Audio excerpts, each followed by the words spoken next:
Hello, everyone, and welcome to 2020 and the 20th edition of Shelf Life. It's loaded with great titles for teens, teachers, and adults of all ages.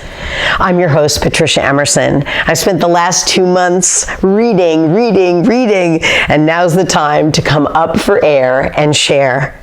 These books are aimed primarily at younger teens, but they kept me turning pages.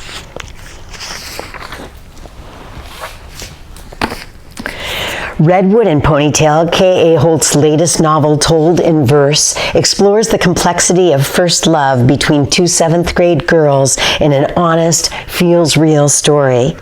Tam is Redwood, tall, athletic, and a basketball star. Kate is Ponytail, the quintessential cheerleader under pressure to be the perfect daughter. In this story, there's joy and pain, questions and answers, all the messiness that figuring life out can bring.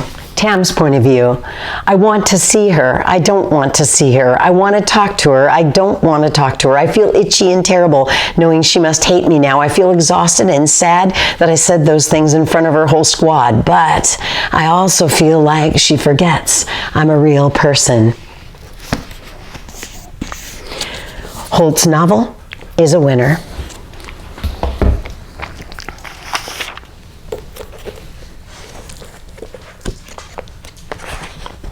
In the past 5 years, I've realized that my phobias and worries are just a part of who I am. I do my best to manage them. Guts is Raina Telgemeier's graphic memoir, sharing her struggles with anxiety and learning how to cope. On the night stomach flu attacks the family, 4th grade Raina falls victim. The fear of throwing up again follows her and grows. As a 5th grader, when speaking in front of her classmates becomes a requirement, Raina's fear stands in her way. She's also losing sleep. Fortunately, her family is paying attention and gets her help. Cowboy loves when I read. I want to encourage you to talk about how you feel. It takes guts to admit how you feel on the inside, but chances are others will be able to relate. You won't know unless you try. There is wisdom in Guts, here for all of us. It opened my eyes, and I know it will do the same for you.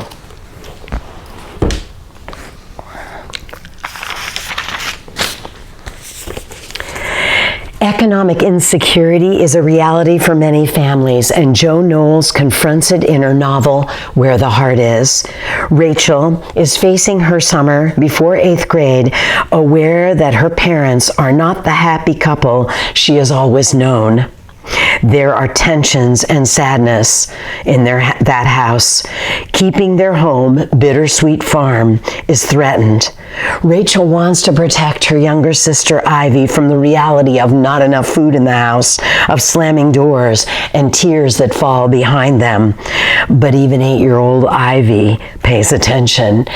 As if that's not enough, as the summer unfolds, Rachel realizes that the relationship between her and her best friend forever, Micah, is changing in unsettling ways. 13 is bringing out all sorts of realizations, whether Rachel wants them or not. No one handles difficult situations, the reality of tough topics, with the warmth and humor of Jo Knowles. They Called Us Enemy is George Takei's graphic memoir recounting his family's internment during World War II. Takei, an actor and activist, describes the early morning sweep conducted by government agents. He, his little brother, and his mother and father are taken from their home in California to incarceration at a camp in Arkansas. They, like other Japanese Americans, lose their homes, their possessions, and their security when the government and fellow Americans turn against them. Takei's loving parents do all they can to keep their family safe, to cushion their sons from the hatred, the stark conditions as they are moved from one camp to another. But George is old enough to witness, to understand, and to remember. After the war ends, rebuilding their life begins. The war may be over, but bigotry and distrust continue. The uncluttered, unexpressive, mostly black and white drawings powerfully depict the Takei's journey. The reader becomes a part of this experience and cannot look away.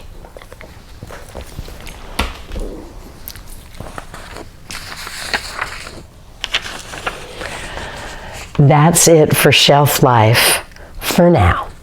2020 promises to be a real page turner, so stay tuned. See you again soon.